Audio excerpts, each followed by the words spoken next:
see it on YouTube. All right. Oh, okay. I see it on my YouTube. Is we live? Are we good? Hold on. Okay, I see us. Yeah, another second. Let me see here. All right, I see us. Okay, that's pretty good. Good. You got sound Okay, over there? I can hear us now. Yep, I can see. I can hear Okay. myself now. This is awesome, and the stream's looking good. And that's pretty good because my mouse is starting to really bug out for whatever reason.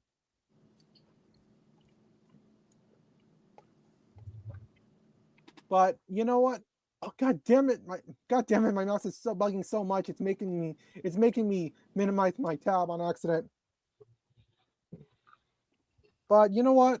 I think we are 3 minutes past. I think we should consider getting started. Okay, Vinny told me that he might not make it, so I might push him on to next week if need be. Okay, so don't worry. We have a part 2 next. I'll just send Vinny this text and then we should get started.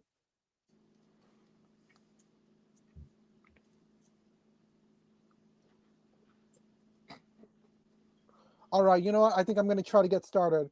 With that being said, I'm going to get started in 3, 2, 1. Hey, what's going on, everyone? James Knight Numbers here, and welcome to a special live stream of the Political Freedom Fighters podcast. And yeah, this one is actually pretty special to me because this one is basically involved in an issue that I really, really do care about. Welcome to the 2026 North Carolina Rage Against the War Machine live stream, which is really more of a panel. And yeah, the reason why I wanted to do this is because I want to do this in honor of the Rage Against the War Machine rally back in 2023, because of the fact that because people across the spectrum were uniting against the two-party system, against the war machine, which was mainly consisted of third parties. But yeah, and another reason why I'm doing this is because last year the Rage Against the War Machine did not hold a rally, and I was pissed because I was basically frustrated with what was going on last year, and I'm still frustrated with now. And yeah, before I hand it over to Mod, I guess I'll give you a little bit of history of what made me anti-war. Well, the thing is, prior to me being anti-war, I used to be more of a moderate on foreign policy, like most issues. I used to see foreign policy as, whatever. It really wasn't until I took the I side with test when I started falling down the rabbit hole towards anti-war.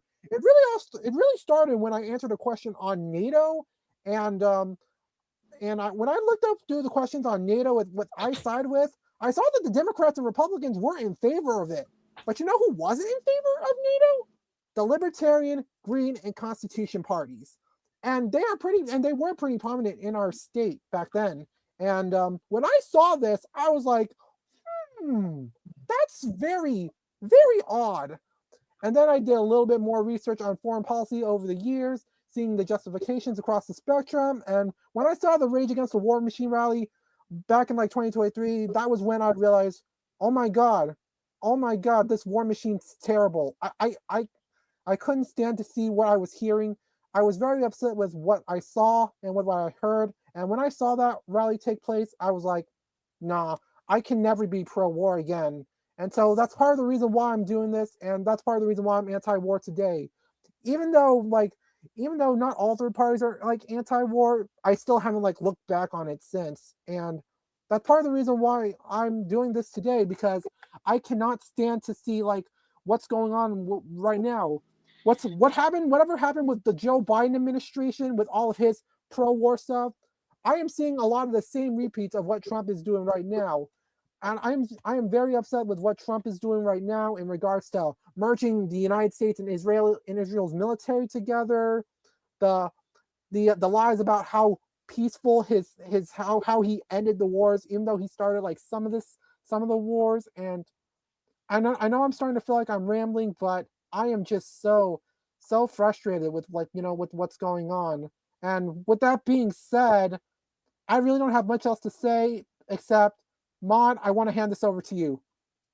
Thanks, James. I think people may think this is bad timing for our little panel conversation, given that apparently we now have peace in the world.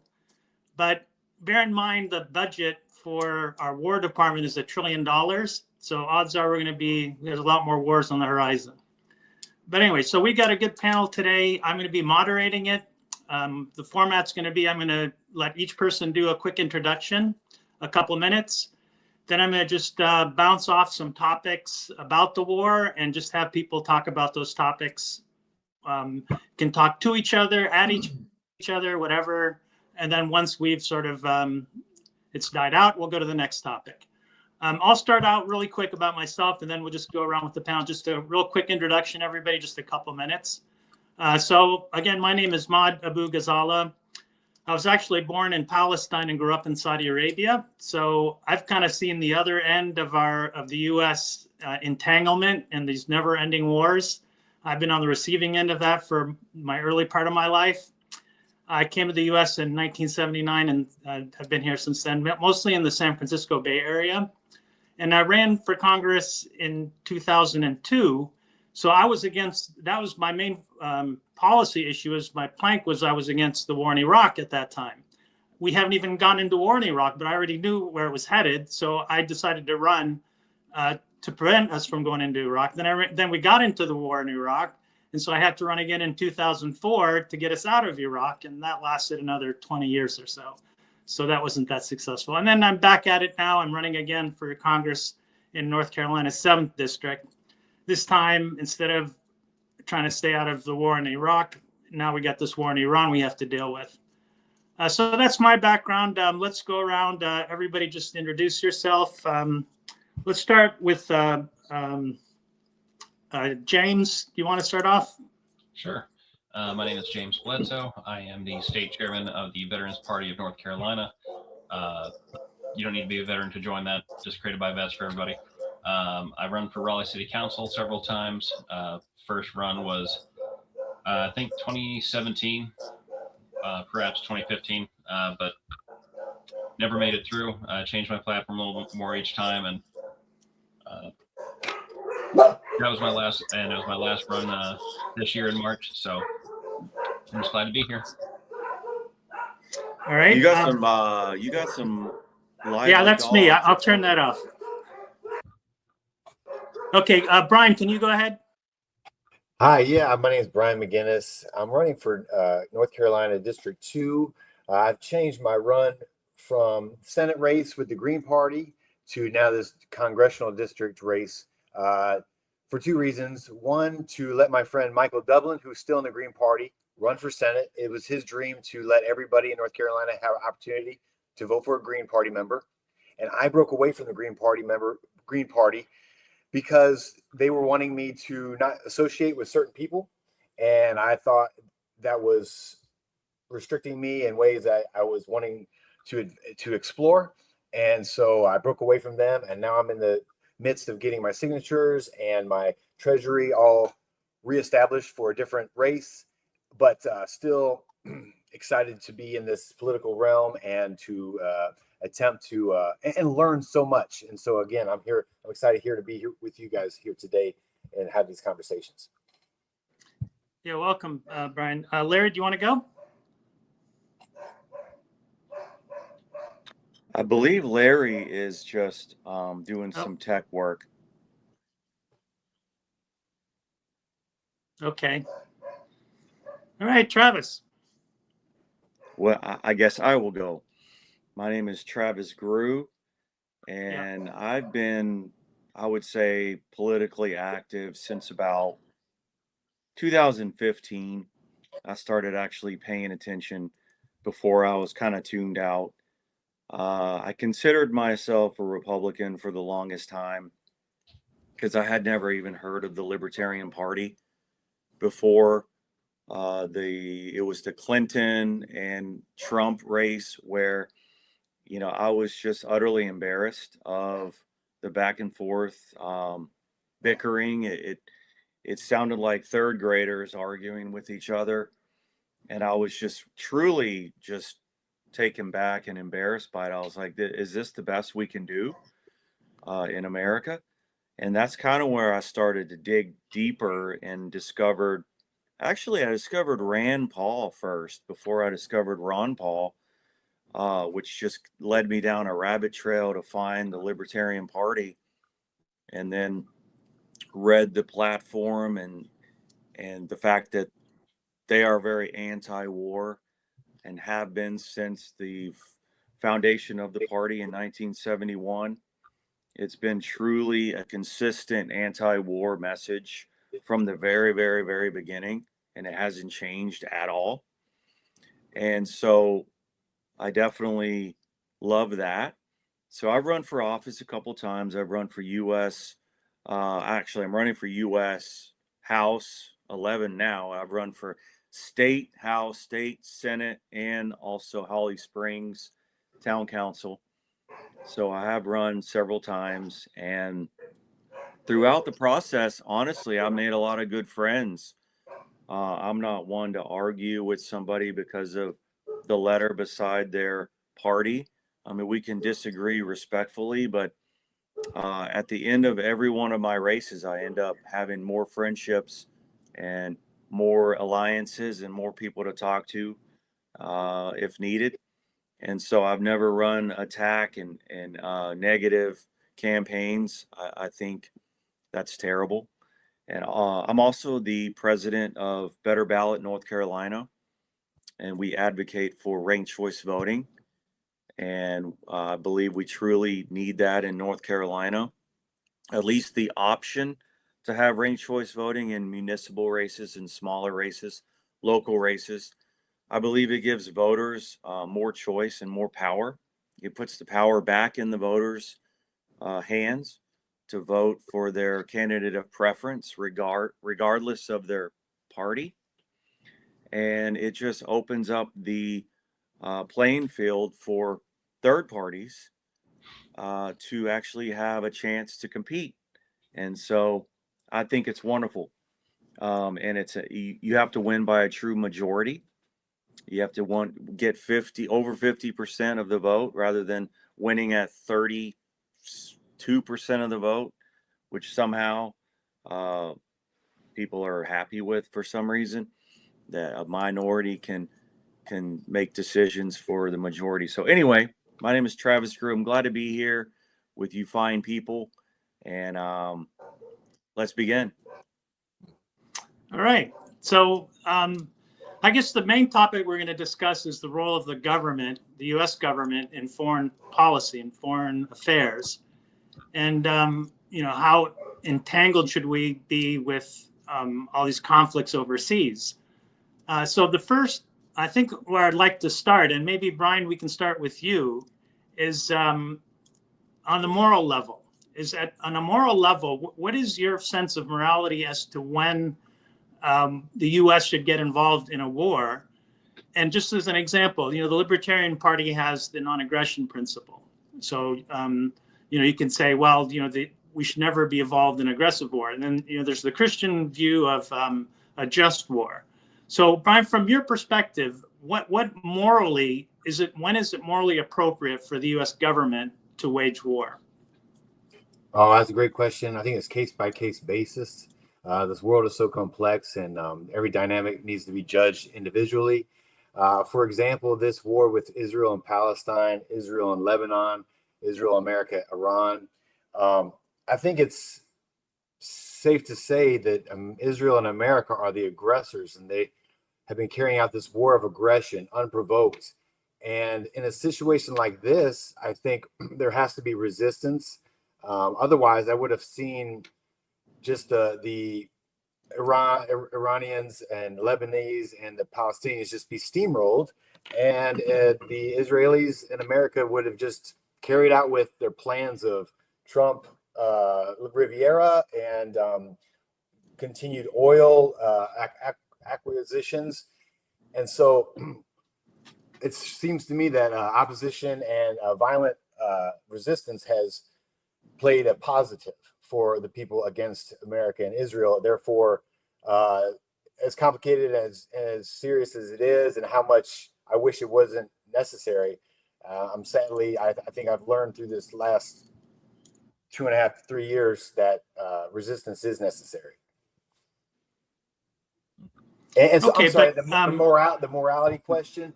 when Yeah. Israel and America are just unprovokedly destroying infrastructure, people's livelihoods, and people themselves, I think that is reason to get it militarily involved. And for America to be get involved in the way they have been is wrong, and it's been evil and very diabolical, and for the profiteering of a few. And I think American people have to wake up to that and call that out for being wrong. I mean, in all honesty, this is almost the straw man, because getting involved with the Israeli war is such a bad idea. So I need to make it a little bit harder of a question and say, is there ever a time where you would think the U.S. should go to war? Like, or what morally would lead the U.S. to say, okay, in this situation, we should go to war? Because obviously, I think all of us here believe that the war is not a just war. So I'm just going to make it a little bit more difficult. What would be a just cause? When some unfair, unequipped country is being targeted by a largely a powerful country, I would think in defense of that could be a time when to bring defense to the lesser strong nation. So basically the opposite of what we're doing. We're on the exactly wrong side on this war. Yes. Okay, James or Travis, you guys want to pitch in? Sure, I'll jump in on this one. So just a little preface. I did spend almost 20 years in the Army. I did deploy in 2007 to Afghanistan, and then in 2019 to Kuwait and Iraq. Originally meant to go to Syria to help with that. So I'll agree with Brian on that this is the case-by-case basis, but after that, I'll completely disagree. So given my history with the U.S. Army, I have a little bit more understanding of Iran's tentacles and all this. So I would say that this is not just a just war, but this should have been done a long time ago. In 2007, I mean, actually before that, after we invaded Iraq and toppled the government, everyone started flocking into Iraq. Partisan fighters from all over that answered the jihad, but mainly Iran. Iran started coming into Iraq, and the one thing that most people don't know, or if they've just simply forgotten, is that Lebanon, Iraq, we'll get to Lebanon in a second, but Iraq, a lot of the escalation, the greater numbers of death came from the anti-coalition forces and your partisan fighters that were coming in from out of country. And Iran had a large part to play with that.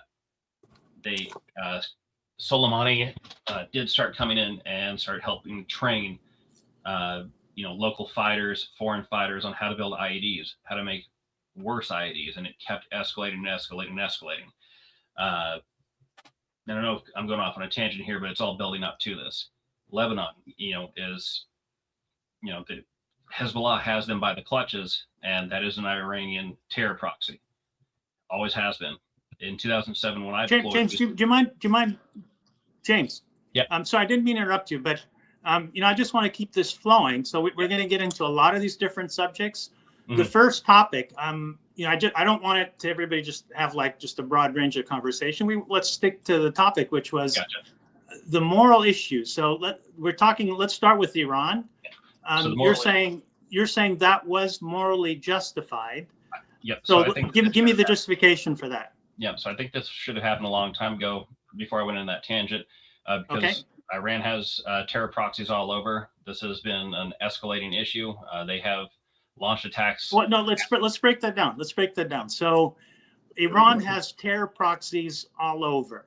Yeah. From the U.S.'s perspective, did Iran ever attack the U.S.? Yes. Because, let me rephrase that. We're talking about the moral issue. So I guess what you're alluding to is that it's some form of self-defense. It's morally justified because on a self-defense basis? No, not a self-defense basis, as a justification to a response to an aggression. So, well, it's self-defense. No. Or you're defending somebody else. No, it's not self-defense. So it is being attacked is not always just self-defense. I don't see it that way. I see it as just hey, I was attacked. I'm attacking back. It's not. So who I'm not did Iran defending attack? myself. I'm going Did- on the defense. I don't mean to implies interrupt, James. I'm sorry if I'm interrupting, but I'm just trying to clarify. I'm not arguing with you. Oh yeah, no, I'm not either. That's just the tone of my voice, unfortunately. Okay, great. So you said who was attacked? Because you're So- saying it's a response to an attack. Was the Right. U.S. attacked? We were originally attacked in Iran during the Iranian embassy takeover, and then after that, there was Okay, so Khobar the Towers. U.S. was never attacked directly. We were attacked when we were overseas in Iran. Right. So but we were also- never defense. That's why you're saying it's not defense, because they never attacked us. Well, I'm saying that they never attacked our homeland. However, they have attacked our forces and our people overseas, even when we were not in conflict with them. I mean, Khobar Towers, that is a great one right there. That it was from a proxy, and Okay, that was so linked back. clarify. Yeah, I'm sorry. Clarify what you're saying. So that your moral justification is you're allowed to respond to an attack on your allies or your assets overseas. Is that Sure. the point? Yes. Okay. Do you want to come back to Travis? Do you want to say something? Sure. And I appreciate everybody's response on this. Being a supporter of the non-aggression principle, I believe the only justification for war would be self-defense. If someone comes on my property and steals something or attacks me, or my family feels threatened, or I feel threatened, I have every right to defend my property and my land. I'm originally from Texas. I truly believe in property rights. And so I truly believe that America should defend its borders, even though, you know, in a utopian society, we wouldn't have borders, but we do. We have borders, and I believe that we should defend and protect our borders according to the Constitution, right? But that doesn't mean defending and protecting the borders of all of these other countries that we're involved with. I'm a bit of a non-interventionalist.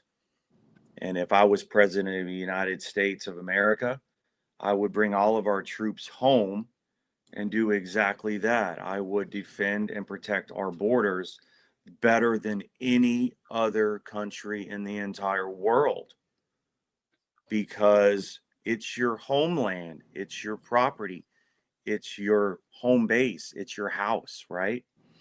And so if somebody or another country were to shoot a missile at your property, there's going to be 100 coming back at you.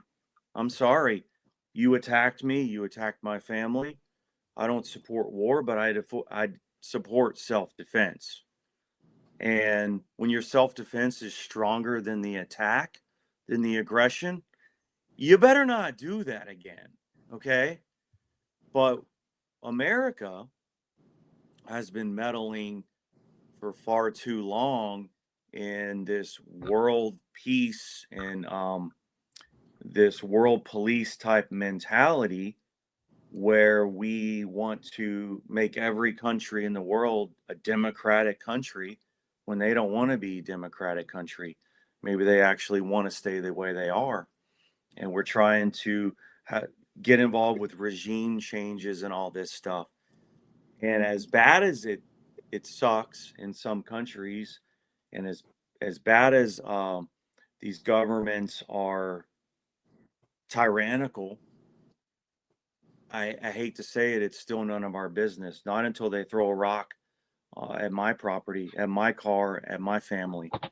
Once that happens, that's going to be the last time that ever happens, ever. Okay?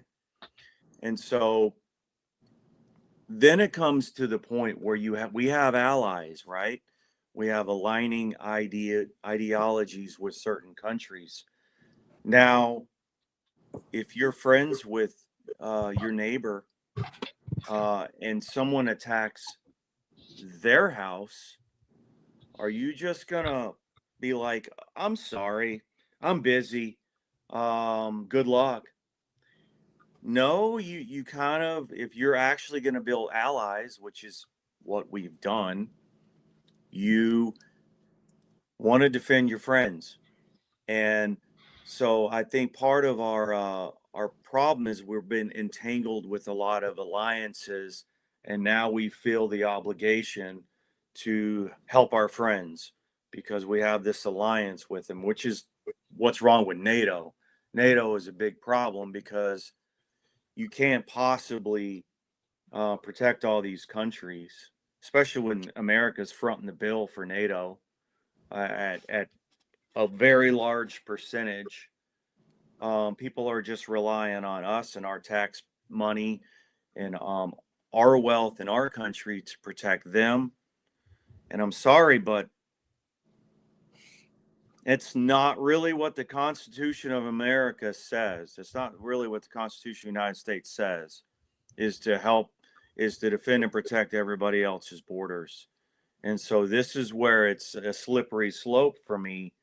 I think we need to get back to constitutional defending our country. So that's where I'll just start it. I'm a big fan of the Constitution. I am, but I also know what it says. So meddling in all these other countries is not really our business. Okay, thanks, Travis. So we got three different views here. As far as the morality of it, Brian's view is war is something proactive to defend countries or people that are unable to defend themselves. James believes that you can go to, or should go to war to defend your property overseas, or interests, I shouldn't say property, or interests overseas.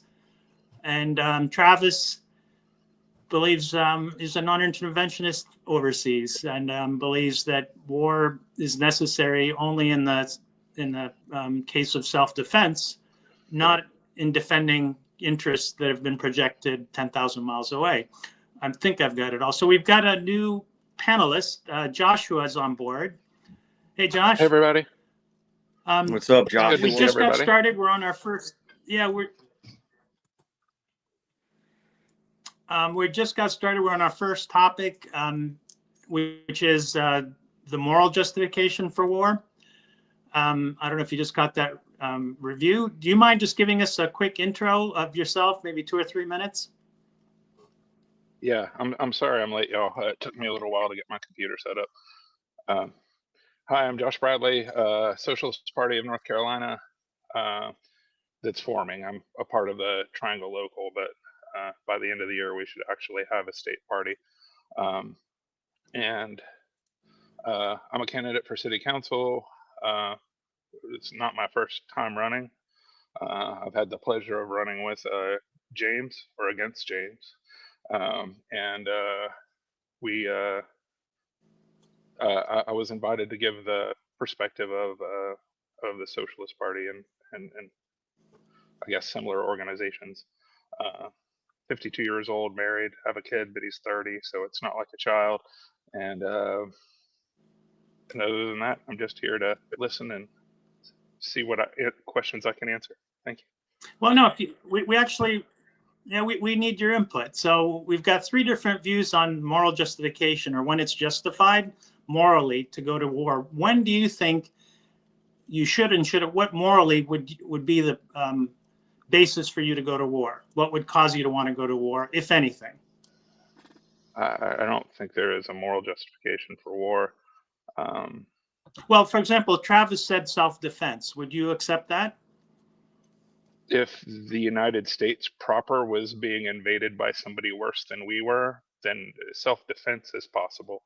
That's interesting. You said worse than we were. So that's pretty. Yeah, no, I mean, we are an imperialist power. Yeah. We are an imperialist power. I mean, we've propped up dictators. We've spread freedom by putting up dictators all over the world. So no, this is a really good spectrum. I thought we would all just like breeze by the first question and we have four different people, four different views on when to go to war. I don't know if you caught the review of everybody's opinion, but that's the least interventionist, Josh, is your view that even if we're attacked by somebody who, in your view, is liberating us, you wouldn't obviously want to go to war. Whereas I think, Travis, you would say, in any circumstance, anybody attacks our government, regardless of how just or unjust it is, we should defend ourselves. Travis, just No, a that's couple of not words. what I said. I didn't Okay, go say ahead. government. I said Okay. property. Governments can be extremely tyrannical, and I do believe overthrowing governments if necessary.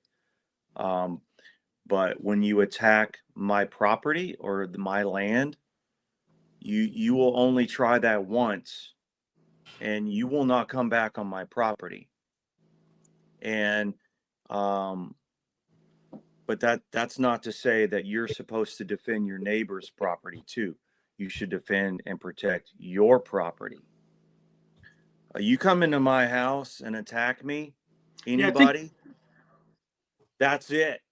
That's my stance. And that's basically what the Constitution states, to defend and protect our borders.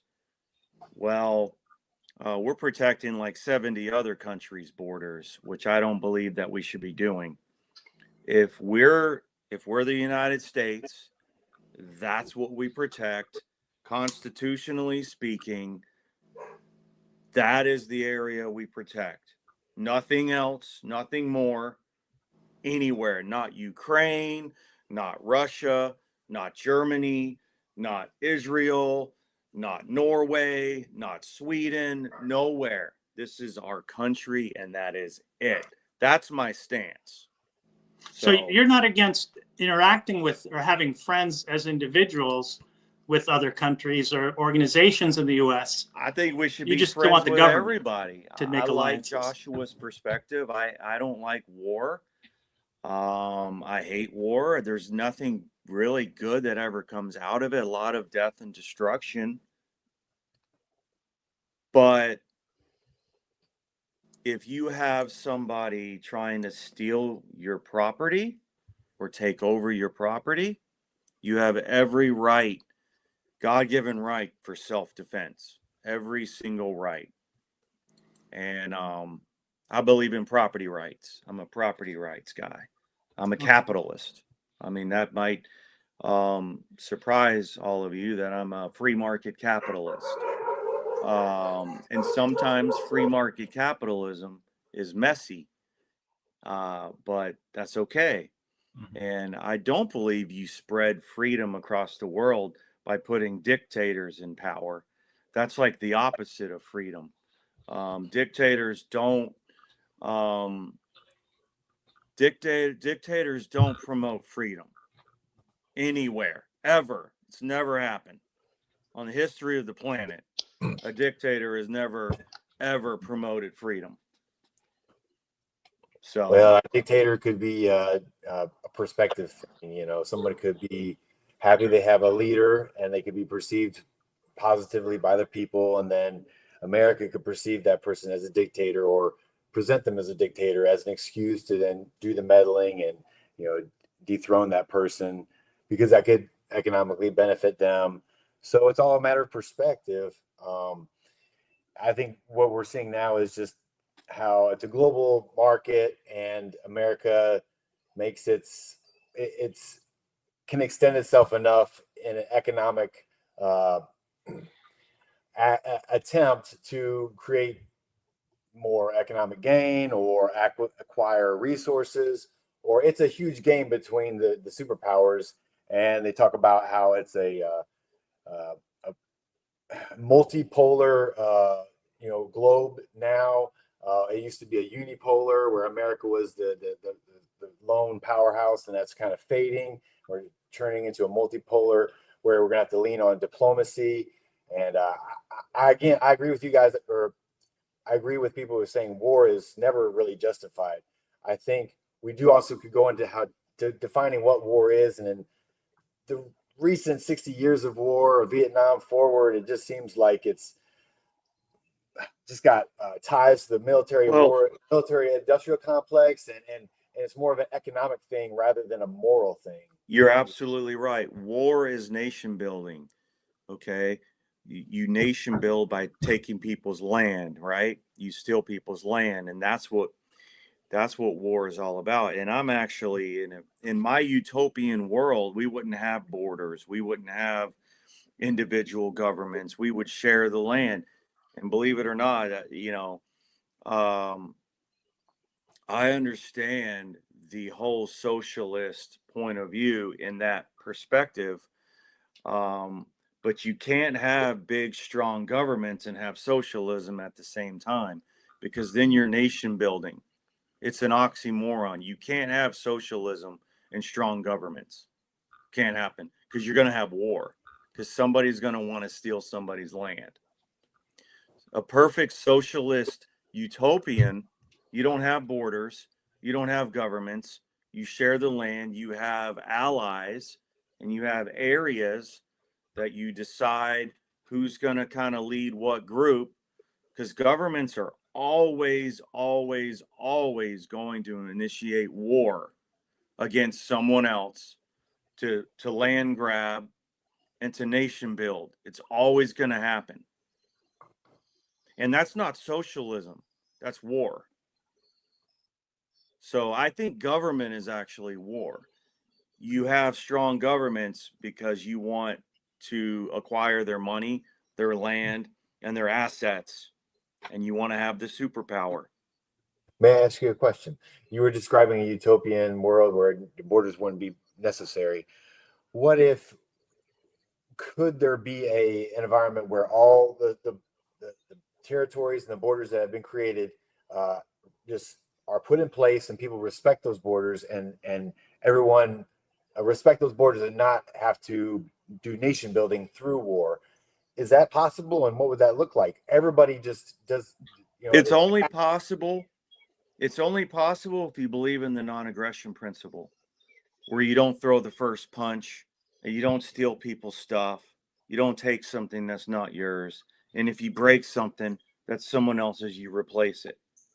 And so like most your grandma taught you when you were a kid. Right, yeah. And I guess the territories are just too obscured between Israel and Palestine over the last 78 years, or a little bit longer, or much longer. And then the Ukrainian-Russian wars, like, were those nation building? Were those like? Yeah, they're totally nation building. I mean, before the USSR fell, Russia wants to get back to where the USSR was, so they want to take their land from Ukraine. That's what the war is all about. They want to expand the Russian territory. Or has this been some type of manipulation with Israel and America trying to proliferate their land in the Greater Israel Project, and the Ukraine somehow being connected to that as a distractionary way to hide funds and just to keep the military juices flowing for America? And the CIA has been involved with Ukraine. I mean, it seems. Oh yeah, it's nation rooted with building America. 101, and it's the military-industrial complex at its finest. But at the end of the day, Vladimir Putin wants to expand the territory and get back to the USSR, and Ukraine is saying no. It's just like China is talking about taking over Taiwan and all this kind of stuff. It's all land grabbing. It's all power grabbing. It's all money hungry dictators all across the globe that are wanting to be more powerful than the other person. It's all about money and power. And that is the head of each government, trying to flex their muscles. And unfortunately, every time they flex their muscles, guess who hurts? Guess who suffers? We do. We little people down here, that they're stealing our money, funding all these wars, sending all these people all over, especially in America. We have bases all over the place. And they're saying, oh, they want us there, blah, blah, blah, blah. Of course they want us there, because they want our money. It's going over there in trillions. So, I mean, you can't possibly stay the superpower when you're $40 trillion in debt. Eventually, you run out of money. Yeah, Travis, we're going to get into the money aspect later on when we talk about the NDAA. So let's just table that. We'll get back to the money aspect because it's a critical issue. Maybe we want to be an empire, but we can't afford it, or we can at least discuss that. Not that I want to be an empire, but I don't think we can afford it anyway. I think Josh had something real quick. Yeah. Probably a rebuttal. Go ahead. It wasn't necessarily a rebuttal, right? Like, I don't have a problem with government as long as it's helping the people. Like, as long as it really genuinely is concerned about people and not about the wealthy, regardless of what that looks like. I think that if you look on the left, from left anarchists to the most communist people, the goal is the withering away of the state because it's unnecessary, because we take care of each other. Another thing one thing that I did want to kind of rebut had to do with, I don't think Putin wants to restart the USSR. I mean, when he launched his invasion of Ukraine, he made a very, very long anti-communist rant. So, like, he might want the territorial boundaries, maybe. I mean, but at the same time, we're painting him into a corner, right? Like, when Germany unified, one of the conditions was NATO wouldn't be expanded, and the first thing we did was expand NATO. Now, I'm not taking any sides in that conflict, because the people that are suffering are the working class of both sides.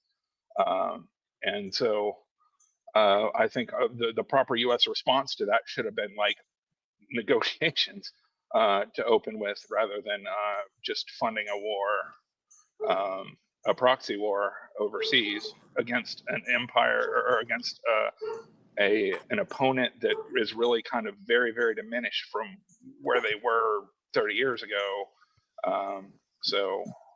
But that's all I wanted to say. And thank you. I'm interested to hear James. Yeah. So, yeah, I was going to actually say that because, right, I wanted to address a question to James on this subject. Sure. But before I get to that, just an interjection. I was born in Palestine, so I have a lot of people I talked to back there saying, what should our position be? What should America's position be vis-a-vis Israel?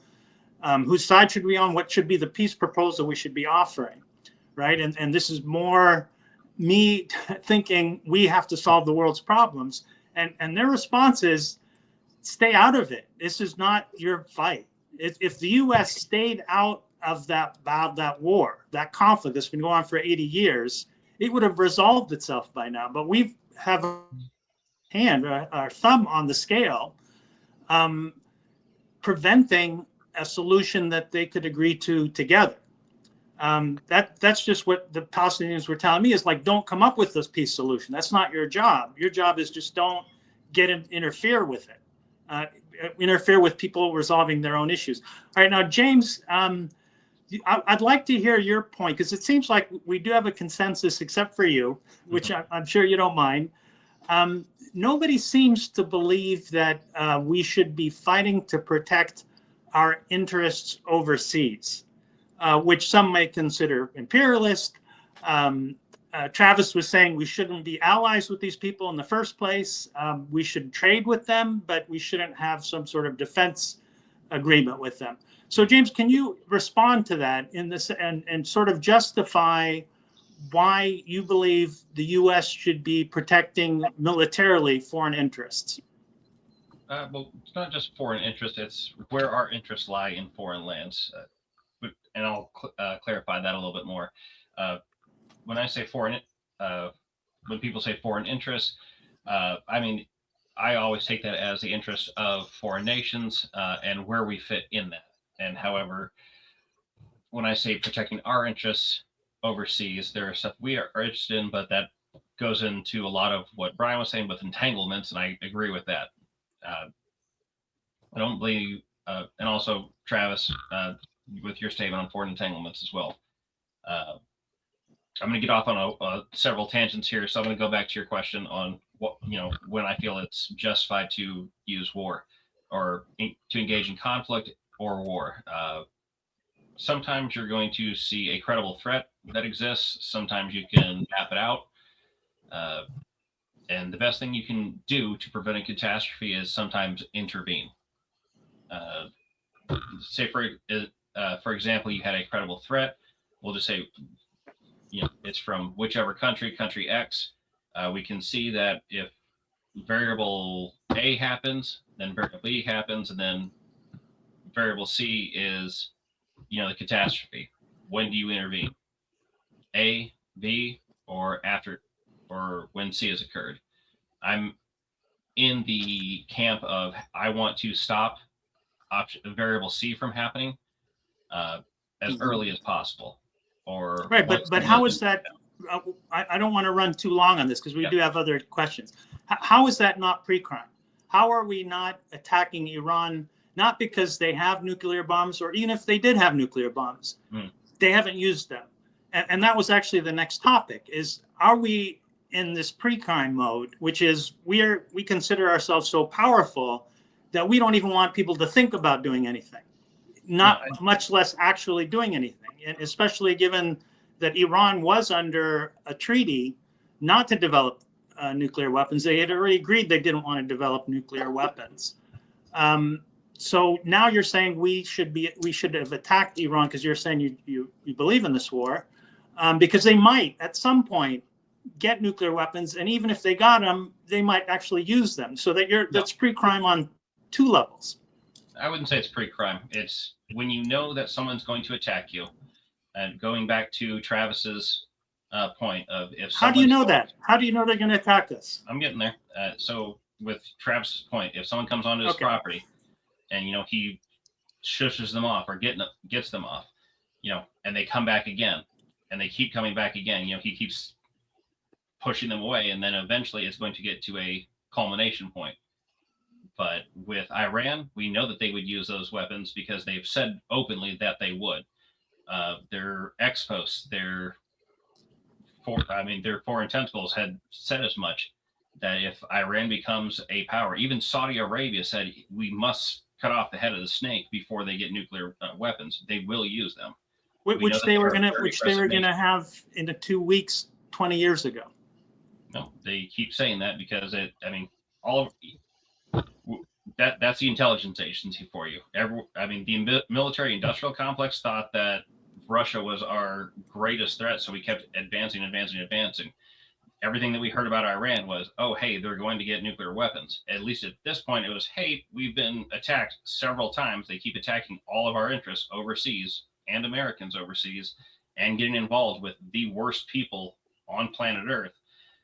We know exactly where they're going to go. If they get a club, they're going to use the club because they have been using. All right, but James, we're really running late on time. I do want to give you time to respond, but it's really hard for me to listen to this because we toppled the Iranian government, the democratically elected government, in 1956, I think, when we installed our dictator. So you're saying, well, they threatened us. They threatened us after we overthrew their government. So I don't see that that's a moral justification. The fact that they, I'm sorry. We didn't just overthrow their government.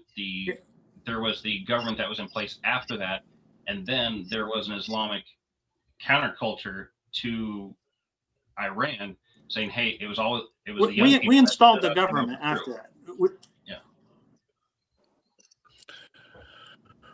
We installed the government. We installed the government. The Shah was somebody we installed. Between the religious groups and the revolting groups in Iran, and then the religious group overtook it after they took out the American place governments, and then they did become a more conservative government from that point on. But that was in response to America's coup.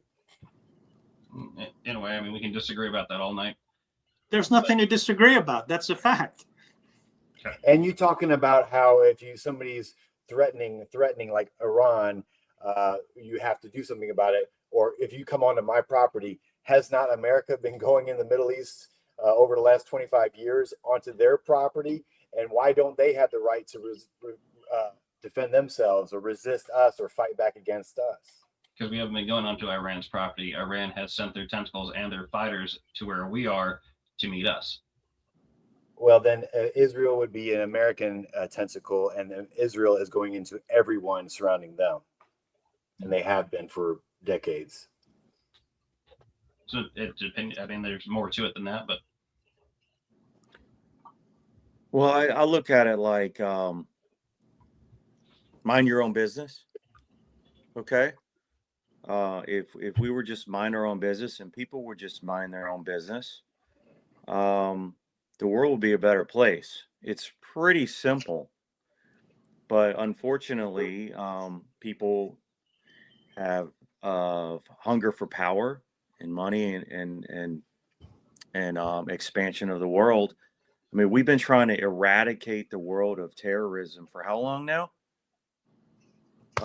It's not going to ever 25 happen. years. You're always going to have wackos trying to hurt people. Always.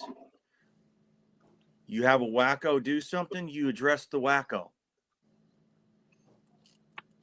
Go ahead. I'm sorry. That's all I want to say. Yeah, I would like to respond, but I want James to finish what he was saying first. I'd like to give him the respect. Yeah. Totally. I just to finish. I what didn't he mean was to cut saying, anybody and off. I would I just like you're to good, man. respond to that. You're good, Travis. No, just okay. So let's go back. Mod, what was the part that we were in question on this part, or what we were discussing right before we ended? The moral Maybe justification. that, moral justification. America's kind of been the aggressor and going onto the Middle East property, and they're the one. America's been the one that's provoking things rather than you claiming Iran's, 2 weeks away or months away from nuclear war or nuclear weapons. That kind of Sure. argument. I mean, I will go back and I'll summarize with this. I mean, Iran messed with us. They took our people hostage and then after that there was Khobar Towers, and then after that there was several terror tentacles and terror groups that popped up all over the place that targeted Americans, and they kept doing it over decades. And then, I mean, same thing with the Operation Mantis. That was not our fault until it wasn't our business until it became our business. And then recently, I mean, those Shahed drones that are in Russia, those didn't come from nowhere. Those came from Iran. This is part of the tentacle that is being cut off is, even in that realm. I'm not saying that that's a justification to go to war with Iran at all. Not at all. I'm just saying that it exists, that it's a variable. It's sprinkles on top of an already existing cupcake to justify somebody else for doing it. I'm just saying that it exists. But Iran is not just the defenseless nation that, we've poked. They've poked back. They've poked harder, and they've poked in ways that are really a no-go. And this was kind of the culmination of something that should have been done a while ago to stop the spread of, what was happening in the Middle East through their proxies. Josh, you said you wanted to say something? Yeah, briefly, I just want to make sure, James, if I want people to listen to me, I need to make sure to listen to what everybody else says. The United States has a bad habit of making really bad decisions and then causing issues, right? Because you're right. Josh, I can't hear you. Can you hear me now? Yep. Okay. Has a history of making bad decisions and then living with those consequences. Iran hasn't directly attacked another country since the United States has been here. Yeah, I mean, there's proxy groups everywhere, but we have proxy groups everywhere. I mean, one of them, the Occupy Palestine, is one of those. And we need to be real careful because it has to do with long-term consequences. We shouldn't have attacked Iran. They're not going to get a nuke. The old Ayatollah issued a fatwa against developing nuclear weapons.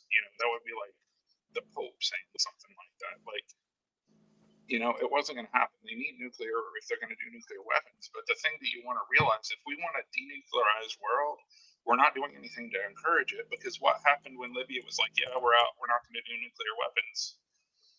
They got destroyed. They got destroyed by a democratic government, by the Democrats. Don't get me wrong, but I mean, so both sides in this, it's not really, it's a capitalist issue. The capitalist party, the main capitalist parties are 100% behind any kind of foreign.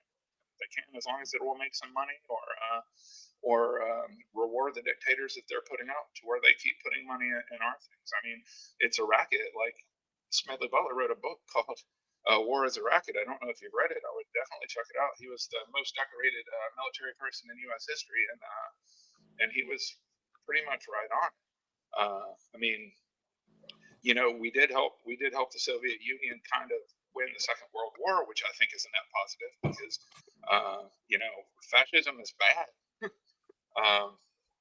You know, but when it comes down to it, we need to, like has been said, we didn't need to go into this war. And I mean, we just pretty much surrendered, which I mean, we should have. I mean, you open up a war by destroying a girls' school is probably not really the thing that you want to do. And there's justifications all over the far right, whether it's in Israel or the United States, saying, well, they'll just grow up to be enemies. And it's like, you're killing children. Like, there is absolutely. What was the girls' school before it was a girls' school? Well, 10 years prior to that, it was probably some other military facility, but It was an IRGC headquarters. And Okay, that well, I mean, what does that justify? Because the IDF did not update their intelligence until it was too late, because it was still listed on their books. It's like having an outdated map. Patriot missiles have personal authentication and for targeting, and they saw that it was a girls' school. It was obviously it was a girls' school, and they targeted. Yeah, I mean, one thing I would add, James, is as you know, the first attack has been studied for years, months, if not years.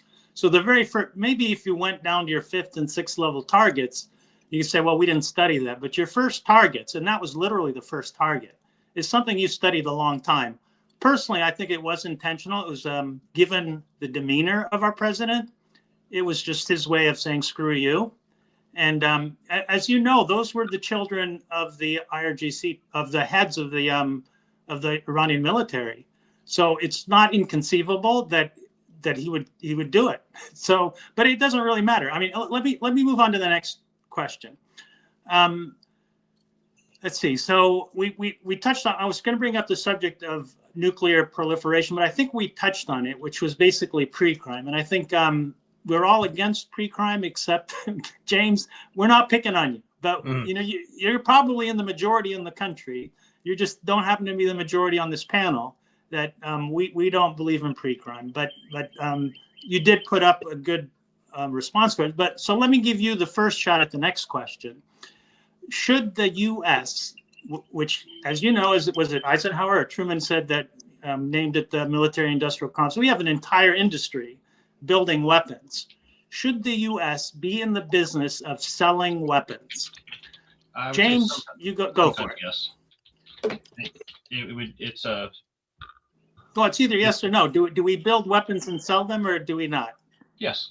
It on the simplest term, yes. I mean, it's how Stalin was able to survive. Even he said, hey, if we didn't have the stuff that the U.S. sold us, we would have lost. And there's stuff that we send off. So even with Ukraine, the only reason why Ukraine is not, you know, a Russian footnote right now is because of coalition support, but mainly because of American support. The weapons that we've given them, the training that we've helped them out with, especially after 2014, my alma mater went in there and helped train the Ukrainians. But it depends on which country you're going to. Some countries need to advance. You know, they're just not going to make the stuff on their own, like Australia.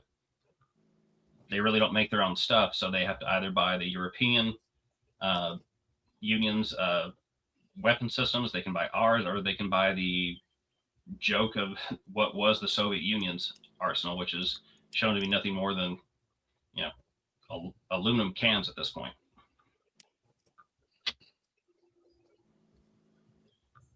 Anybody have input on whether the U.S. should be in the business of selling weapons? Joshua, you wanted to say something? Yes, I would say no. No, like we shouldn't. And we shouldn't spend all the money to make this weapon. It's a money-making thing that the bourgeoisie is using to enrich themselves at our expense. We've spent more money since the beginning, enough money since the beginning of this war to provide housing, food, and education and healthcare to everybody in this country. But instead of doing that, what we are doing is we are sending billions of dollars to Israel, to Ukraine, and elsewhere around the world, whichever fascist state we're wanting to back up. Even if they're fighting another fascist state, I mean, we're not selling our weapons to Cuba or any other, worker state. That's for sure. Anyone else? Hey Josh, can you improve your microphone for me? I apologize, but I think I'm struggling to hear you a bit, man. Yep. Can you hear me better now? I think you maybe have to be closer to your computer or something. Well, I've got headphones in. I can take them out. Hold on. That sounds better. It sounds better. Okay. Anyway, sorry about that. So I mean, the United States is a rule. It's a money making scheme, right? And we make money. I mean,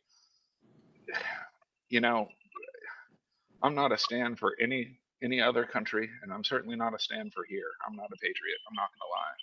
I like the people. Don't much care about the history of this country. It's not been very good. But at the same time, all this money that we are spending out of our, I don't want to talk about MMT, but like we're using, in theory, our tax money to sell weapons that we make some, but it doesn't come back to the people. It goes back to the people that own stock in the defense industry, which is not a majority of people, unless you include maybe retirement accounts. But yeah, Josh, real quick. Josh, if I could just throw something into based on what you just said is Israel constantly says, look, the money you give us, the $3 billion a year, isn't really a gift to us because we have to buy weapons from the U.S. That's part of the agreement. And based on what you were saying is they seem to be either intentionally or unintentionally misdirecting the conversation because it's being taken out of our pockets, the workers who are making the money, and being handed over to, yes, Americans, but different Americans. It's a transfer of wealth through Israel back to the billionaire class. And somehow we're supposed to think, well, it's a wash. It's not a wash. When you take our money and give it to Israel so that they can give it to the billionaires, we lose. So I don't buy that argument. yeah, no, I agree. And I mean, the fact that we're giving large amounts of weapons to countries that have a very atrocious human rights record, like Israel is actively participating in a genocide and a regional war.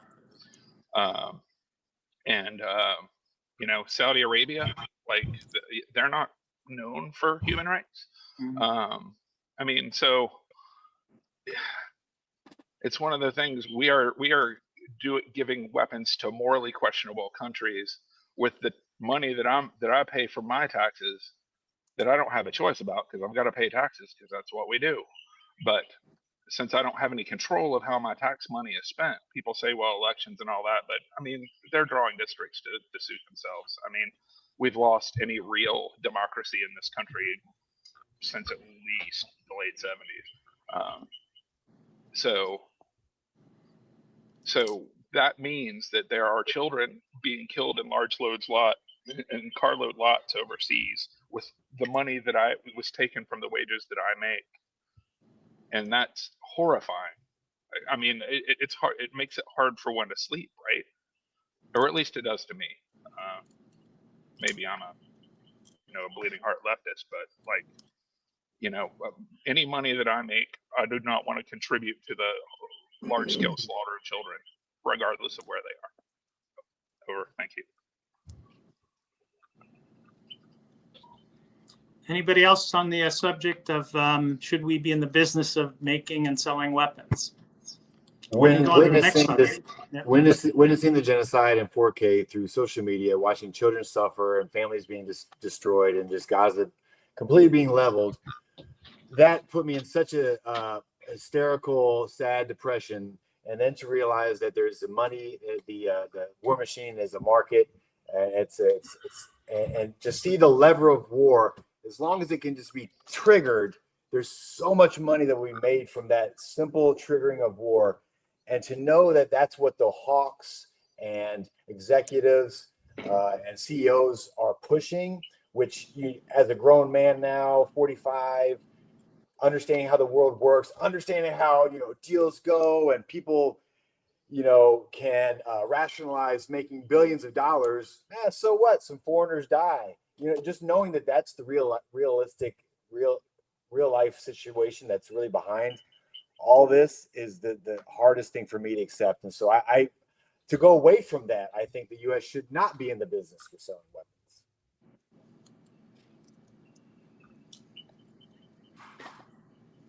Okay, I guess I'm last. That's okay.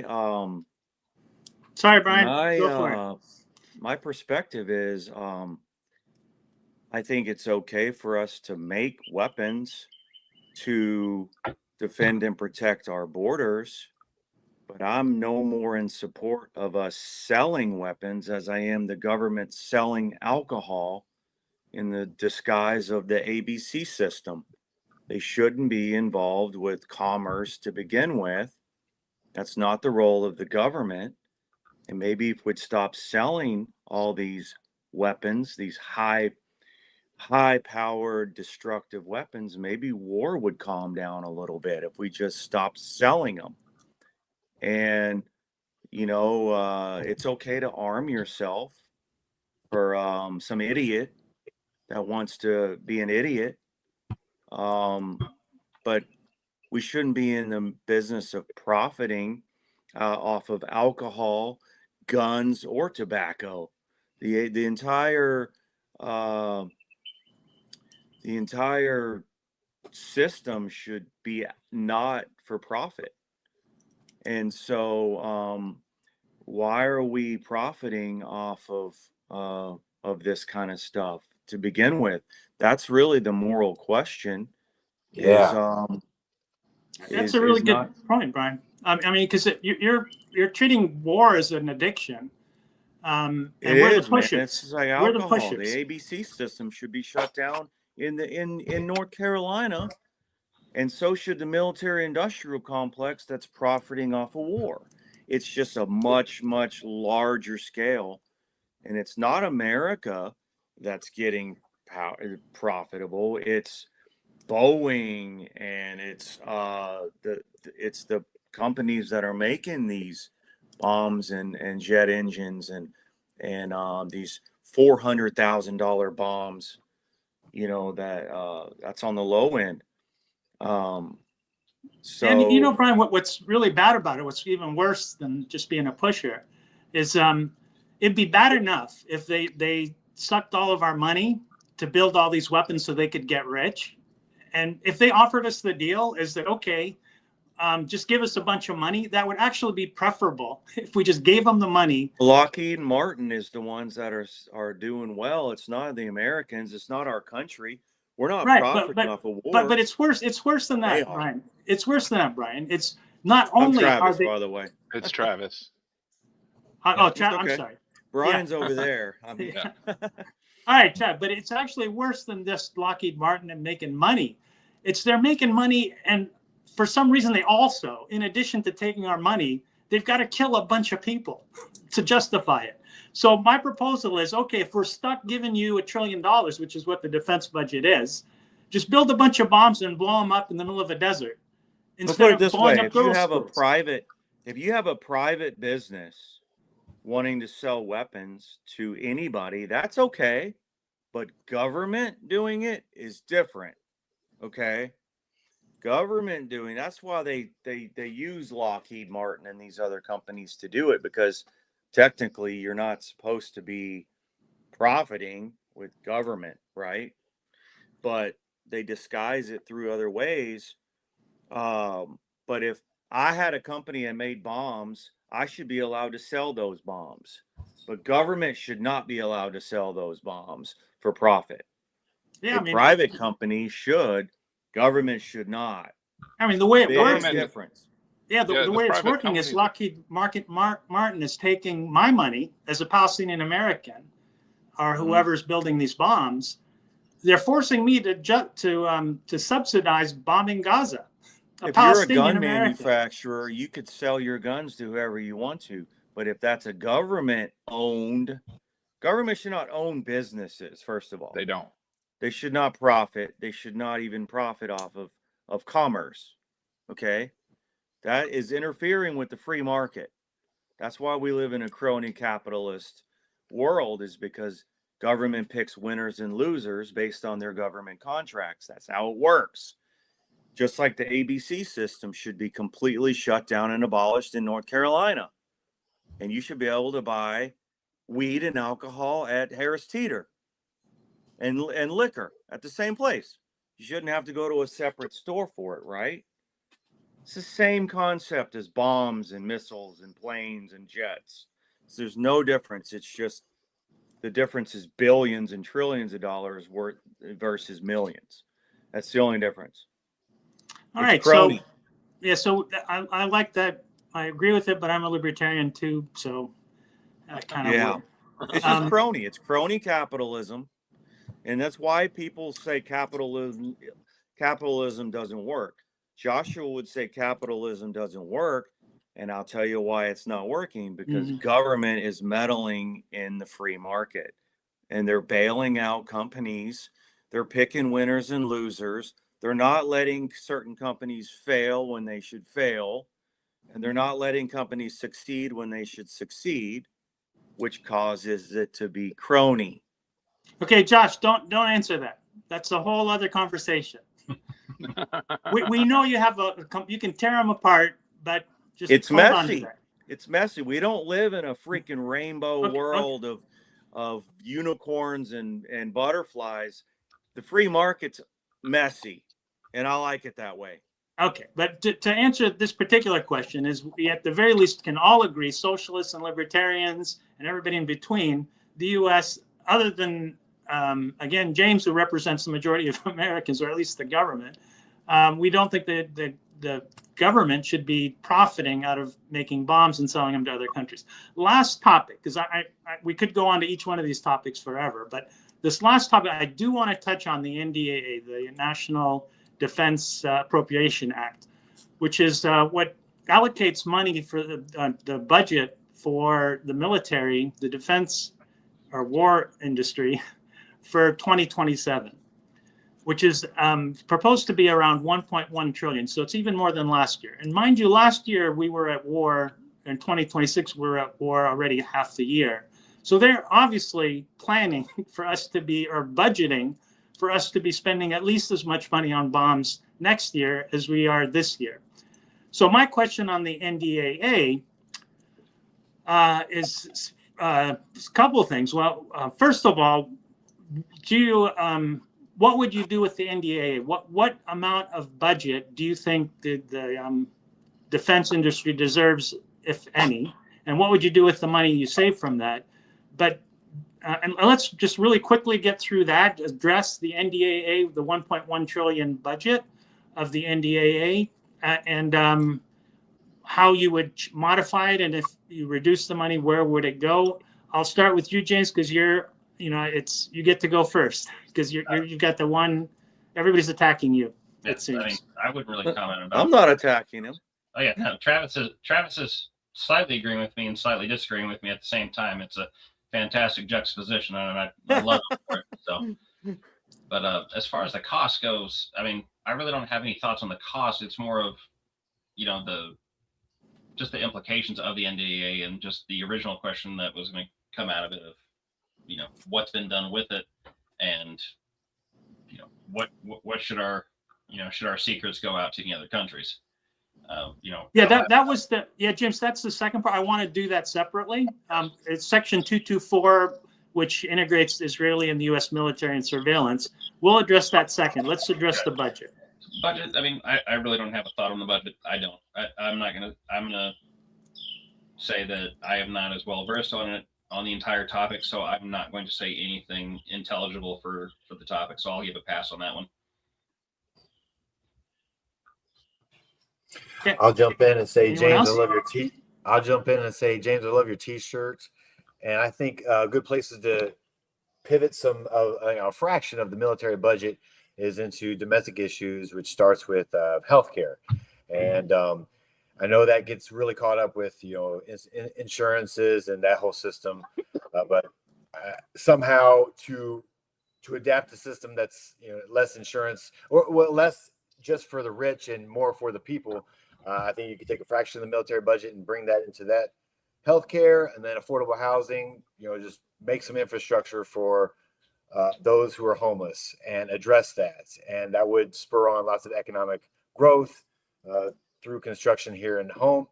Education needs a big lift up. I think they've been making us dumber on purpose. It seems that way anyway, by taking funds from our education system or getting rid of the department in itself, and then free public higher education to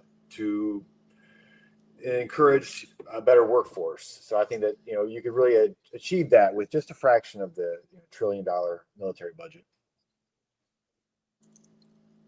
All right, I guess I'll jump in. First of all, I think you really have to define the role of the military, right? Constitutionally speaking, we should have a military to defend and protect our borders. If we don't have a military and every other country has a military, you're a sitting duck, right? Because people are evil, right? People are greedy. They want money, right? So defending and protecting your assets. It's why you lock your car, right? It's why you have a bank account that has encrypted passcode, right? You protect your assets. You're stupid if you don't, right? The role of the military is to protect your homeland. But I think that's as far as it should go. So if we were actually to stop meddling in all these other countries and trying to make every other country a democracy, because democracy sucks, it doesn't work. You bring them home, you actually can save a ton of money on infrastructure and building up your own land.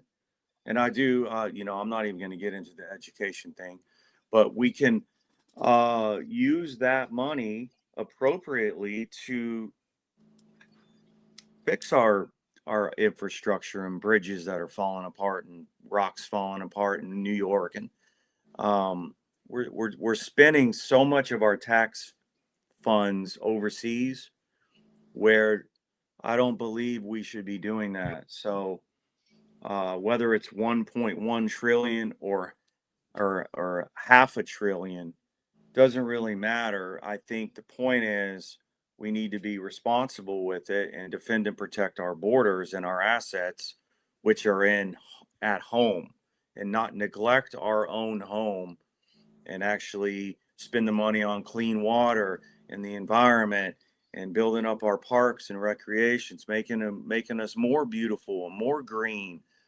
I have no, if there's one place I want tax money to go, it's parks and recreation, man. Building out beautiful areas that are protected and property protected and the game and wildlife protected. I think that's one thing that's beautiful. And, and not, rather than killing people, we protect our homeland. So yes, of course you need a military in 2026. You need a strong military. You do. But it's not the United States of the world. It's the United States of America. And I love this country and I want to protect this country. But unfortunately, some other politicians want to protect the entire world. Just like Israel has a right to exist, Iran has a right to exist, Saudi Arabia has a right to exist. That's their job. Does Palestine have a right to exist? Huh? Who? Yeah. Who? I was just asking, you're rattling off all countries' rights to exist. Right to I was exist. just wondering. They also have a right to be taken over. And it's not America's problem. Yeah. Sorry, it's not. No, I'm with you. The U.S. should have a universal principle, is we're not going to get involved. And that applies to everyone. Unless I'm with Brian on this one, unless somebody's getting massacred and they can't defend themselves. That's probably where I would agree with Brian. Yeah, and if you look at what happened in Israel when Iran went in there and killed all those babies and burned them at stake and stuff like that. That pissed me off. That never happened. That never happened. That never happened? No, That never that happened. never happened. No. Really? And you're talking about Palestine in October 7th? Yeah, he's Yeah, talking yeah, October yeah, yeah, 7th. Palestine. They never burned any babies. There's 2 babies that were killed, and in the whole thing, and they were both killed in a crossfire. Neither of them was, quote, beheaded, and nobody was burned in an Okay. oven. All of that was made Hey, up. I'll take your word for it, man. But, you know, Rocket. yeah, I'll take your word for it. Anyway, Josh, do you want to throw in 2 cents on the funding for the bill? I do. I think almost all of that money should be redirected to making the world a better place for working people, and or people that are unable to work because of disability, etc. As somebody who actually talked to an Army recruiter like 30 some years ago, but there wasn't a war on and I had policy in the arm, so they weren't really interested. And from a military family, I hear a lot of justifications about militarism in general, or I did growing up. Most of the people that were involved in that have passed on, unfortunately, because I love my family. But what we need to do is use, I would limit, I mean, the Pentagon has never passed an audit. So, I mean, I'm sure they'll be fine. Like, if they can't keep track of the billions of dollars that we give them, I'm sure they can squirrel it out. But the one thing that I would, as far as military spending, and something that we don't do enough in this country, is taking care of the people that serve overseas, right? You've got people you're sending into a war zone in foreign lands for reasons that I feel are not nefarious, but when it comes down to, that's what they were ordered to do, and they followed the orders. If they, I think it's a constitutional and a moral duty to not follow illegal orders, but the thing this country does is it pumps up the military, and over all the football games, we put all this propaganda. But when people come back, we cut them off. I mean, we don't do enough for our vets that come back. And we lost more troops in Desert Storm or into the Iraq War due to suicide once they got back than we actually lost there. I mean, which is a tragedy. I mean, if we're going to expect these kids to go overseas and do things that are morally ambiguous generally, that's going to have a cost. It's going to have a psychological cost. It's going to have a physical cost.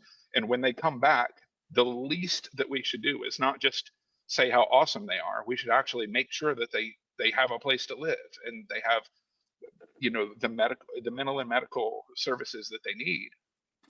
But that's all I would leave in there. Like, I don't care about the Pentagon. They've gotten so much money for over the years, they shouldn't ask for another penny. I do believe we should pull all the troops home. We could use until we muster people out, we can use them to rebuild the infrastructure, build housing, and stuff like that. But, you know, we're an imperial power. I mean, we don't look like a traditional empire, but it's an economic empire. I mean, hence we, you know, build up dictators overseas and call it freedom. I mean, it's why we sponsor death squads in Brazil. It's why we don't do a lot of stuff. We were really scared by the communists, and we just can't get over it. You know, people talk a lot about Cuba, but Cuba's been under a blockade by the most powerful country in the world for 70 years. If they'd wanted a revolution, they would have had it, and it would have been well funded. So that's us interfering over there, and I'm scared we're going to do it again. But I don't think we should give any money to the military, with the exception of the money that would be used to directly aid people that have served. And then that wouldn't be a big majority. At $1.1 trillion, it wouldn't need near that much. But, you know, I mean, that's, you know, where I'm from. I've got relatives that served overseas, and some of them did well with it, and some of them had problems when they came back. It's heavy work. I'm not going to say that it isn't. I'm not going to, you know, downplay what people go through when they're overseas, especially as me personally have not done that. So, but yeah, I mean, just along those. Yeah, along those lines, I mean, I'm probably older than the rest of you guys, but in the Vietnam War, as bad as the trauma that all the troops had to go through, it wasn't their decision to go to Vietnam. They were ordered to go there, but when they came back, I mean, morality aside, is they were treated really badly. on top of all the trauma they went through when they country, they were booed. So the opposite of being treated, okay, you know, we didn't agree with the policy, but you were just a cog in the wheel. You know, you were just a pawn in the whole chess game. You weren't the one making the orders. But, you know, that's the perception a lot of times. And when you disagree with the war, sometimes we take it out on the people that in their view, they're just trying to defend the country. Last point, I really like what you're saying there, Josh, so I appreciate it. I could almost want to end on it, but I just did want to just do a little caveat to the NDAA because it really pissed me off. And I'll let you guys talk about it, which is Section 225 of the NDAA, which is just so insane to me. Somebody's got to address it, because I won't, because I'll just get too pissed off. But I'll frame it and you guys can run with it. Section 225 and the NDAA says that, and mind you, the NDAA is such a powerful bill because nobody has the guts to vote against it. It's who's going to vote against the defense. So everybody throws in a bunch of stuff into the NDAA knowing that people are going to vote for it, like it or not. And the only option you have to remove something is to do what Ro Khanna did, which is he proposed an amendment to the NDAA striking Section 225, which was shot down, of course. So we're stuck with it. But Section 225 basically says that there needs to be a much closer integration of U.S. and Israeli military, surveillance, and technology with somebody in charge of overseeing to make sure that actually happens. The backdrop of this is it's bad enough that we've put into law that we have to share secrets with a quote ally, but this is what's pissing me off is the fact that have we forgotten Jonathan Pollard who worked for Israel, stole U.S. secrets and sold it to the Soviet Union. So how do we go from being treated as a victim by these spies, these Israeli spies, and he was in prison until he got pardoned for some unknown reason, or he got released. So Israelis are known to spy against us, steal our secrets, and sell it to the Soviet Union. Somebody out of the panel, anybody, explain to me how it makes sense that we go from having our secrets stolen from a country to putting into law that we need to share our secrets with that country and merging our defense industry with their defense industry and our surveillance with their surveillance. Anybody want to go for that? Yeah, sure. I'll And go not for it. 224 and not 225. I said 225, meant 224. It is 224. Okay. Thanks. Well, I think it's a terrible idea. I mean, you might currently trust the, Netanyahu or whatever, right? Let's say Trump and Netanyahu are buddies, right? When Netanyahu's not always going to be in power, right? So you can't trust another country's government to keep secrets, right? So we shouldn't be sharing top secret information with any other country or any other world leader. That should never, ever happen. That should be actually a given. It makes absolutely no sense to share that information with anyone, because that's the first thing they're going to do is leak it. I agree with We you can't- on that. You can't trust anybody, man. That's just a sound, rational opinion of Travis. I agree with you, Travis. And then to go forward with how we've seen Israel and their lobbyist influence and how they brought us into this war. And I personally think that Iraq, Afghanistan, and now Iran have all been wars we've been brought into for Israel because none of those countries pose an imminent threat to America, and with hindsight, we can see that we've just weakened the region so that Israel can proliferate and be more of the dominant power. So knowing that that's already happened and Israel's now trying to invade our military intelligence, I think they've already done that. And back when the Doge thing happened, and now they're just trying to do some political cover by adding it into this NDAA. But This is very alarming, and I don't know about you guys, but Israel is showing to be very invasive and has affected us so much, and has I think taken extreme measures to keep the narrative positive towards them. I think they were involved with Charlie Kirk.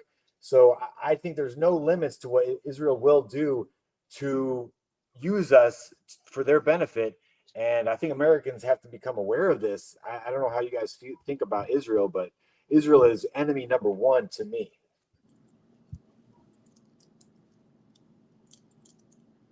I don't think necessarily one or the other is enemy number one to me. I don't think Americans should be should be revealing top secret military and information with any other country. I don't care who it is, ever, no matter who it is. I think that's a violation of privacy, and it brings down trust from the Pentagon and from the top military leaders. It's not something we should be doing ever. Yeah, real quick question. Brian, I know you're former. Yeah, Josh, I'll get to you. Brian, you're former Marine, right? Correct. 4 years in the Marines. Yeah, and James, you're also served in the military? Army for 20 years. So as being a member of the Army, how did you feel when, or did you know that Jonathan Pollard got released? And how did you feel about it, if you did know? I mean, it really wasn't on my radar Brian can probably attest to this too, because we probably received the same training at one point in our careers when they overlapped. We've known that Mossad agents exist. We know that they've targeted American diplomats, military personnel, and even civilians before. But I mean, I really didn't give a hoot when Pollard was released. I mean, I knew what he had done or what he was alleged of doing and how he did it. I knew the intricacies of it from what the Army had said, but I didn't really care that he was released. So what do you think about 224 then? I mean, 224 with this, I would say, I mean, allies are allies, friends are friends, and America's interests come first. As with supply, I mean, in God we trust, but all others must sign. I mean, even our allies, I mean, we don't have to trust them on everything, and I don't think that we should trust all of our allies on everything. However, there is information that needs to be shared, and when that information isn't shared, calamity can happen. There's just all these variables that come into place, all these, anything could happen. But as far as this, I mean, intelligence sharing should be limited to, what advances a specific security objective. And that should never be unlimited. But it does also, with Pollard, it does demonstrate that an ally or even a close friend will always act in their own interest when it benefits them. Exactly. It's like I like every Yeah, and one of you 224 on this goes. call, but I'm not going to share my bank account passwords with you. I mean, I like all of you. I trust all of you. I do. But I'm not going to give you that information. I'm going to be the one in control of the situation and be the adult in the room. I'm not giving you that information. I don't care what country you're from. I don't care how close we are. I'm not giving you my passwords. Why would you do that? Well, not only that, Travis, but it's a requirement. It's like this now structurally, they're going to have offices. The Mossad is going to have offices in the Pentagon, like Of actual course they are. offices. Yeah. All right, Josh. You've been very patient, but I like when you're last because you're always the wise. You purvey The wise guy. Wisdom to the rest of the group. So give us your wisdom on 224. Not the radical leftist. Well, before I talk, Not in this group. It's hard to be radical in this group. I think we're all pretty cool, man. First, before I want to say anything, I mean, I've been staunchly against the genocide since I became aware of it, which was probably the second Intifada. but I've been called anti-Semite a lot, and I strongly believe in the safety of Jewish people because the two people I love most in the world are Jewish, my wife and son. I'm going to throw that out there first, and I think the fact that you have a far-right, genocidal, fascist government in Israel makes the world less safe for Jewish people in the diaspora. 100%. Especially when they say they're speaking on behalf of Jews. Right. But so I want to throw that out there first, but I don't think the U.S. should have anything to do with Israel. Do we want to be friends with people that are capable of the moral debauchery that is going on over there that is supported by a majority of the population? Of course, there's some leftists there, but they don't have any power, right?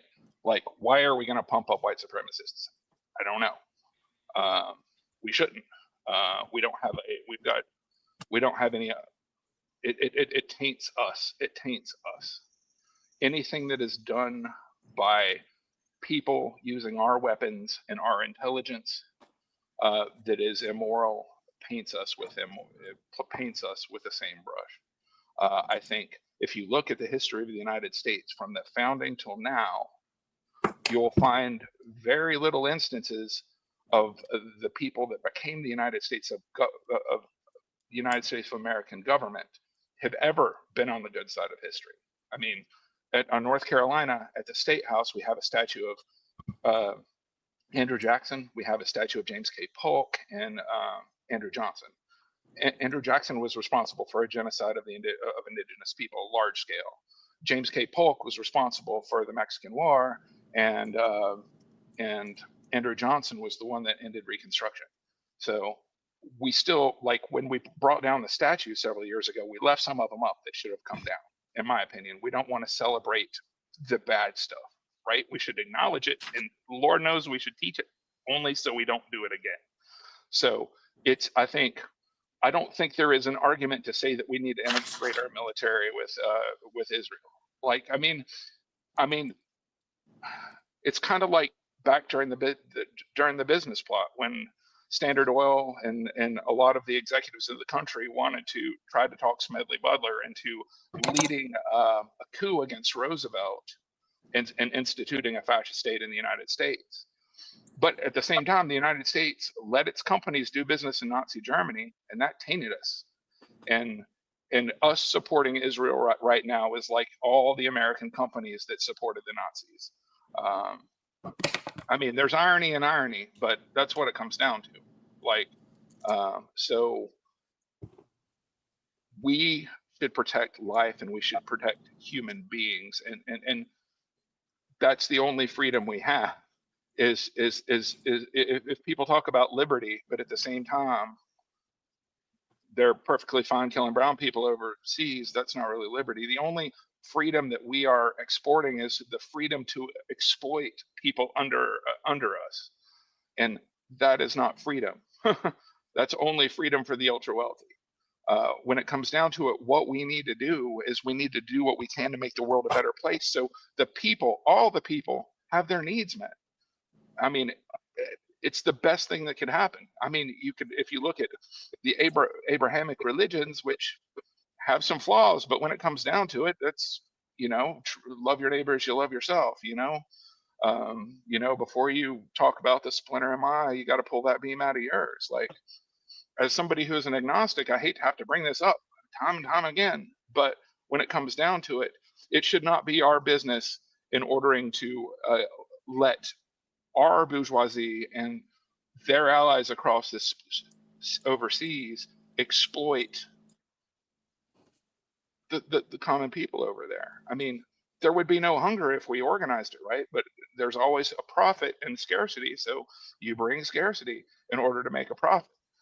I mean, the dictatorship of the bourgeoisie is how we're running. Like, nobody on this call, when we vote, it really matters, especially if all we do is vote. If we don't join organizations that are aligned with our interests and continue to fight, for freedom and equality across the spectrum, what happens to me, my freedom ends at me, right? I shouldn't have any business telling anybody else how they should live. But at the same time, they should not be using money that is generated by my labor to kill other people overseas. It just shouldn't happen, especially at the expense of lots of children's lives and lots of lives overseas. That's not what we're about. Like, if you look at the history of the United States, read it.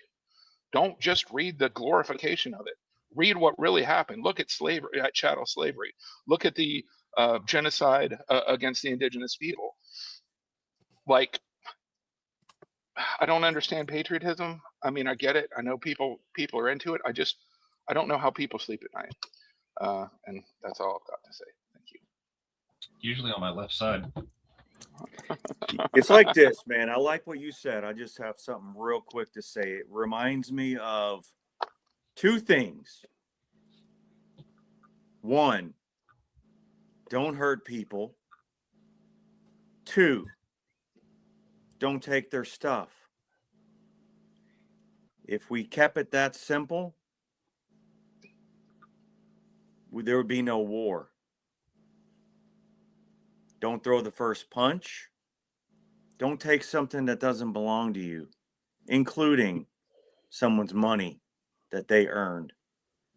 You boil it down to that, you get rid of war. You get rid of nation building. You get rid of stealing. You get rid of greed, I guess. But unfortunately, not everybody believes in the non-aggression principle. And the people who don't, I don't trust them. Period. If you violate the NAP, the non-aggression principle, you violated everything that I believe in. You threw the first punch, you stole from someone else, and you took something that wasn't yours, and you're the aggressor. Period. I don't trust you. You take something of mine without asking, you stole. And somehow, people are okay with the government stealing from us. I'm not. That must, So yeah, that must be weird, considering that we are all living on stolen land right now. We Like- nation builded. I don't support it. Conquest. Yeah, well, We I nation mean, builded. conquest is like theft with weapons. When it comes down to it, I mean, we were. That's the entire world. Most of my ancestors. Every single country has dominated and developed their land. Are we entering into an era where we could try to stop that pattern and turn into more of a utopian way? Can we turn that direction? Well, I mean, think this- so. Dialogues like this, talking together. I hope We've got so. capitalists, we've got socialists, we've got left leaning, we've got right leaning. hey, we got a Palestinian and a Jew on the same call. And Exactly. they're actually on the same side. Exactly. We treat people as we want to be treated, regardless of your religious or your ideologies. If it's really that simple, don't hurt people and don't take their stuff, and don't throw the first punch. But you have a right. The majority of people are on our side. I mean, this war in Iran was so unpopular; it was over That we 60%. surrendered. Yeah, but somehow the government doesn't really care what we think. There's no democracy because, as we saw in the Massey race, it's our vote doesn't count. And Josh, you alluded to that too about our votes not counting.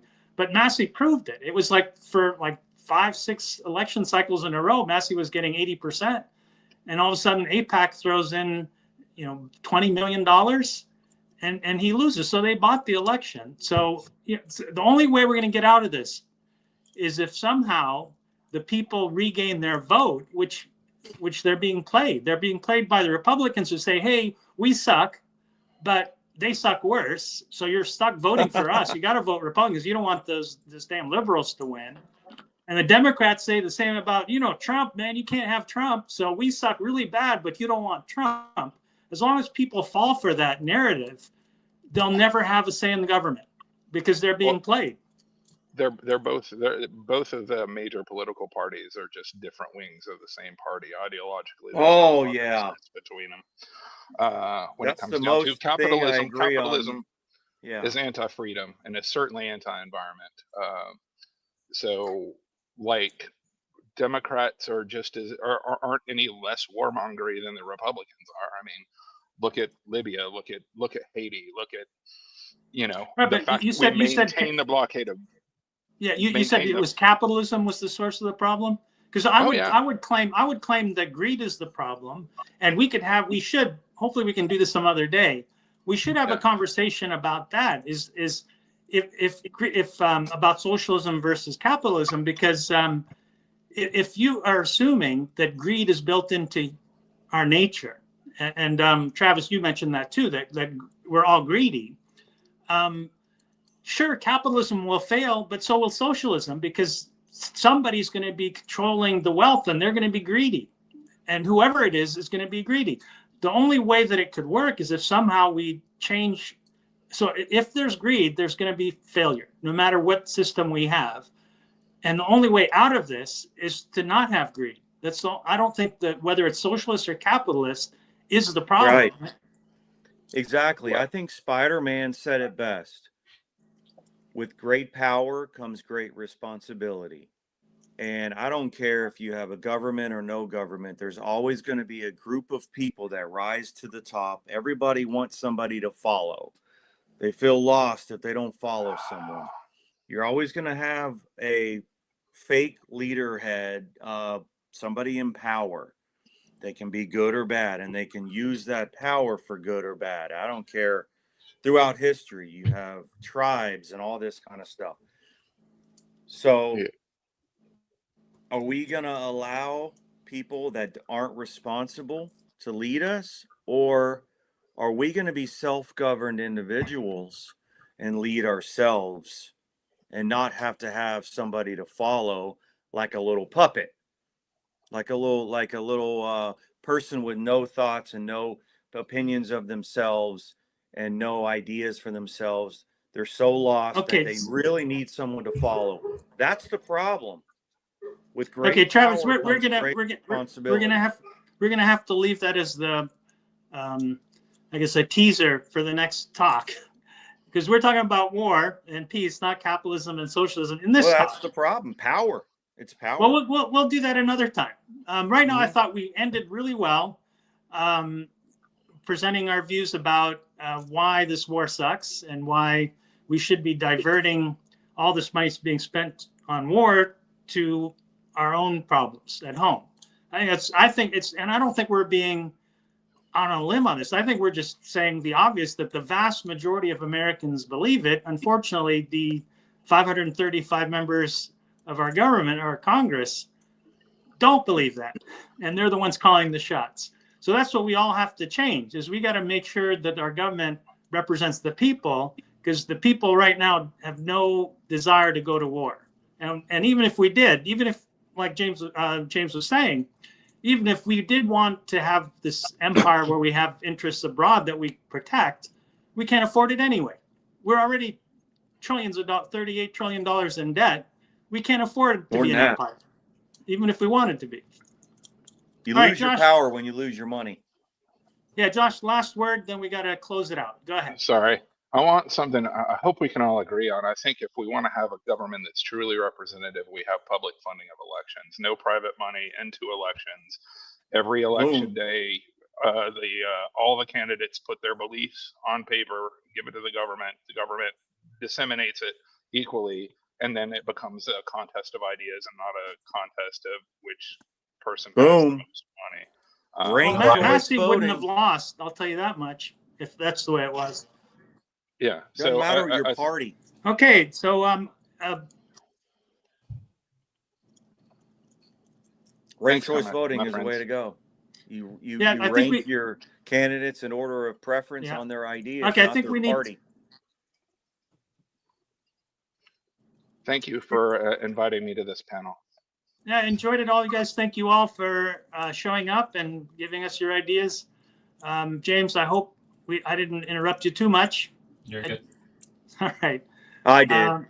Yeah, you did. You jerk. Well, that's okay. These are panelists. Panelists can fight with each other. The moderator's supposed to pretend to be neutral. So I can't be interrupting people.